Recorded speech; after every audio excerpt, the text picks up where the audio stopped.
নমস্কার বন্ধুরা, প্রেরণা বাংলা মোটিভেশন চ্যানেলের আজকের পর্বে সবাইকে আমন্ত্রণ। আশা করি সকলে ভালো আছেন, সুস্থ আছেন। আর্থিক সংকট আপনাকে আর কাবু করতে পারবে না যদি আপনি ঠাকুরের এই 3টে নির্দেশ মেনে চলতে পারেন। কি সেই 3টে নির্দেশ? আজকের পর্বে সে কথাই আপনাদের সাথে শেয়ার করে নেব, তাই ভিডিওর শেষ পর্যন্ত থাকার অনুরোধ রইল। আর এই ভিডিওটি দেখার পর এই ভিডিওর উপস্থাপনা যদি আপনাদের ভালো লেগে থাকে তাহলে তা অনেকের মধ্যে শেয়ার করে দেওয়ার অনুরোধ করছি। আর এই ভিডিওর নিচে একটি থ্যাঙ্কস অ্যাপের বাটন রয়েছে, সেই বাটনটিতে আপনার যেমন ইচ্ছে যেভাবে ইচ্ছে ক্লিক করে এই চ্যানেলটিকে এগিয়ে নিয়ে যেতে আপনি আমাদের পাশে থাকতে পারেন। সংসারে অর্থের প্রয়োজন সব ক্ষেত্রে, অর্থ ছাড়া তো কিছুই সম্ভব নয়। আপনার সুসময় যারা আপনার পাশে থাকে, আপনার অসময় তারা তো আপনাকে ভুলে যায়।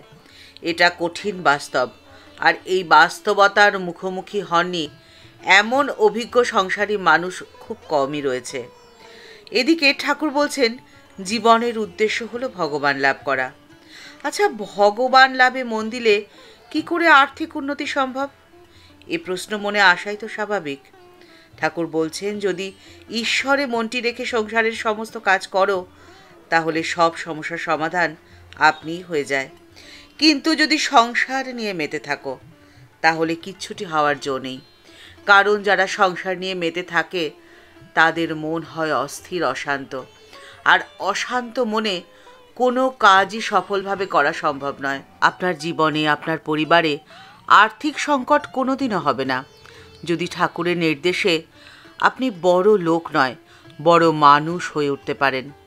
ঠাকুর বলছেন বড় মানুষের বাড়ির লক্ষণ হলো সেই বাড়ির সমস্ত জানলা দরজা খোলা থাকে, কারণ তাদের কাছে থাকে পর্যাপ্ত তেল, যাতে প্রত্যেকটি ঘরে তারা আলো জ্বালিয়ে রাখতে পারে।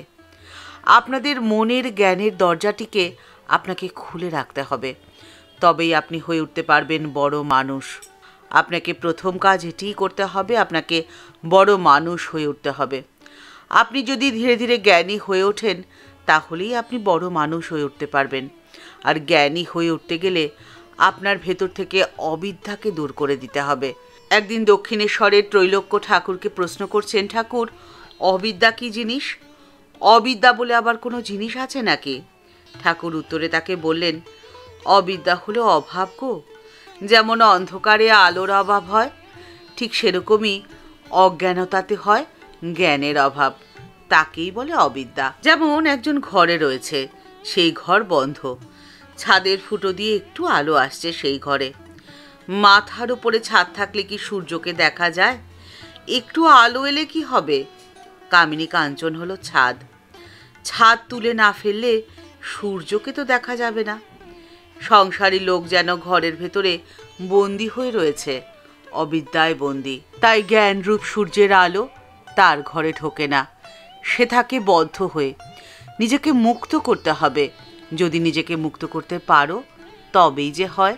নিজেকে যখন মুক্ত করতে পারবে, যখন মন থেকে অবিদ্যা দূর হয়ে যাবে, তখন মনে এত আনন্দের সঞ্চার হবে যে কর্মস্পৃহা বেড়ে যাবে বহুগুণ।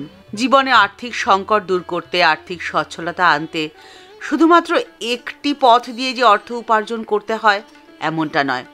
অর্থ উপার্জনের জন্যে নানাভাবে চেষ্টা করতে হয়, যাতে একটি রাস্তা বন্ধ হয়ে গেলে অন্য রাস্তা দিয়ে অর্থ উপার্জন করা সম্ভব। আর এর জন্যে আপনাকে হতে হবে কর্মী। আর আপনি আনন্দের সাথে যে কর্ম করবেন সেই কর্মে আপনার ক্লান্তি আসবে না। আপনাকে দ্বিতীয় কাজ এটিই করতে হবে, আপনাকে ক্লান্তিহীন আনন্দময় কর্মী হয়ে উঠতে হবে। জীবনের প্রত্যেকটি কাজ, প্রত্যেকটি ক্ষণ, প্রত্যেকটি মুহূর্তকে আপনাকে উপভোগ করতে হবে। আপনি যদি আনন্দ ছাড়া কর্ম করেন তাহলে সেই কাজ আপনার কাছে দায়িত্ব বা কর্তব্যের বোঝা বলে মনে হবে। কিন্তু আপনি আনন্দের সাথে যে কাজ করবেন সেই কাজে আপনার কর্মস্পৃহা এতটাই তীব্র হবে যে সেই কাজে আপনার সফলতা নিশ্চিত। এই আনন্দের সন্ধান আপনি কিভাবে পাবেন? 3 বন্ধু বেড়াতে বেড়াতে একটা পাঁচিল ঘেরা মাঠের কাছে এসে উপস্থিত হলো। মাঠ থেকে খুব আনন্দ উল্লাসের আওয়াজ পেয়ে প্রথম দুজনই পরপর পাঁচিলের ওপরে উঠে ভিতরে যা হচ্ছে দেখে আনন্দে মাঠের মধ্যে লাফিয়ে পড়ল। যে আনন্দের আভাস তারা পেল তা তৃতীয় বন্ধু বা অন্য কেউই জানল না। তৃতীয় বন্ধু পাঁচিলের ওপর উঠে দেখল যে মাঠের ভেতরে কত মজা, কত আনন্দ হচ্ছে, সে কিন্তু সেখানে ওই দুই বন্ধুর মতো মাঠে ঝাঁপিয়ে না পড়ে রাস্তায় যারা ছিল তাদের উদ্দেশ্যে চিৎকার করে ডাকতে লাগলো, এসো এসো, দেখো এখানে কত আনন্দের ব্যাপার চলছে, এসে দেখে যাও। ঠাকুর শ্রীরামকৃষ্ণ হলেন এই শেষোক্ত ব্যক্তি, তৃতীয় বন্ধু। তিনি যে আনন্দ পেয়েছিলেন তা সকলেই পাক, এই ছিল তার একান্ত অভিলাষ। তিনি নিজের অনুভূতি, নিজের অভিজ্ঞতার কথা বারবার বলে তার ভক্তদের, তার শিষ্যদের, তার অনুরাগীদের উদ্বুদ্ধ করতে চেয়েছেন। তবে এও তো সত্য, তিনি অধিকারী ভেদে যাকে যতটুকু বলার ততটুকুই বলেছেন। তাই ঠাকুর একদিন ত্রৈলোক্যকে বলছেন, তুমি তো বেশ আনন্দে আছো। ত্রৈলোক্য ঠাকুরকে বললেন, কই, এখান থেকে উঠলেই আবার যেমন তেমনি হয়ে যাব। এখন বেশ ঈশ্বরের উদ্দীপনা হচ্ছে, কিন্তু খানিক পরে আর তো তা থাকবে না। ঠাকুর তখন হেসে ত্রৈলোক্যকে বলছেন, দেখো গা, জুতো পরা থাকলে কাঁটা বনে আর ভয় নেই গা। ঈশ্বর সত্য আর সব অনিত্য, এই বোধ থাকলে কামিনী কাঞ্চনে যে আর ভয় নেই গা। তবে কি জানো, একটা পাতকুয়োর ব্যাঙ কখনো পৃথিবীতেও দেখেনি, পাতকুয়াটিকেই সে জানে। তাই বিশ্বাসই করবে না যে একটা গোটা পৃথিবী রয়েছে, সেখানে রয়েছে কত আনন্দ। ভগবানের আনন্দের সন্ধান যে পায়নি তারাই তো সংসার সংসার করে মরছে। আনন্দ যে রয়েছে তারা তো সেটা জানেই না।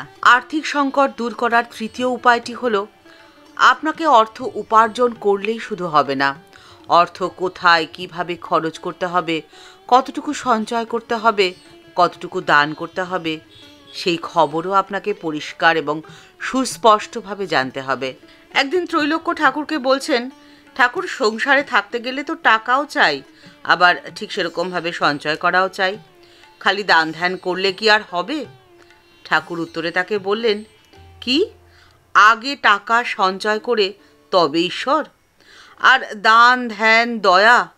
নিজের মেয়ের বিয়েতে 1000 টাকা খরচ আর পাশের বাড়িতে খেতে পাচ্ছে না, তাদের দুটি চাল দিতে এত কষ্ট? অনেক হিসেব করে তারপরে তাকে দিতে হয় বুঝি? খেতে পাচ্ছে না লোকে, তার কি হবে? ও শালা মরুক আর বাঁচুক, তাতে আমার কি? আমি আর আমার বাড়ির সকলে ভালো থাকলেই হলো।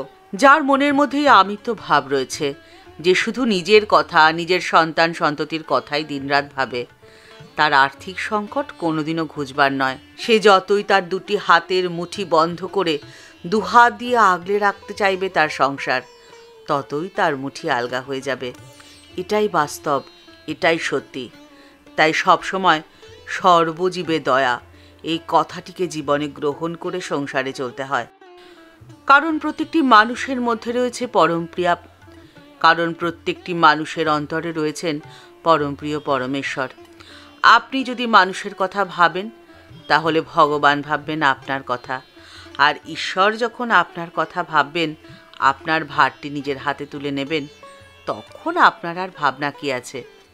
স্বামীজি তাই তো বলে গেছেন, জীবে প্রেম করে যেই জন, সেই জন সেবিছে ঈশ্বর। এই কথাকে জীবনে গ্রহণ করে আপনি এগিয়ে চলুন। আপনার জীবনের আর্থিক সংকট কোনো দিনও হবে না, আপনাকে কোনো দিনও অর্থের অভাবে পড়তে হবে না। ঠাকুর মা ও স্বামীজির চরণে প্রণাম জানিয়ে আজকের পর্ব এই পর্যন্তই। দেখা হচ্ছে পরের পর্বে। এই পর্বের উপস্থাপনা যদি আপনাদের ভালো লেগে থাকে তাহলে তা কমেন্টস বক্সের মধ্যে জানাতে ভুলবেন না। আমাদের এই চ্যানেলটিকে ভালোবেসে যারা আপন করে নিয়েছেন তাদের জানাই ভালোবাসা, শ্রদ্ধা ও প্রণাম। যারা এখনও এই চ্যানেলটি সাবস্ক্রাইব করেননি তাদের কাছে বিনীত অনুরোধ রইল এই চ্যানেলটি সাবস্ক্রাইব করে বেল বাটনটা ক্লিক করে দিয়ে অল বাটনটিতে ক্লিক করে দেওয়ার জন্যে। তাহলে এই চ্যানেলে ভিডিও আসার সাথে সাথেই আপনার কাছে নোটিফিকেশন চলে যাবে। সবাই ভালো থাকবেন, সুস্থ থাকবেন। দেখা হচ্ছে পরের পর্বে। নমস্কার।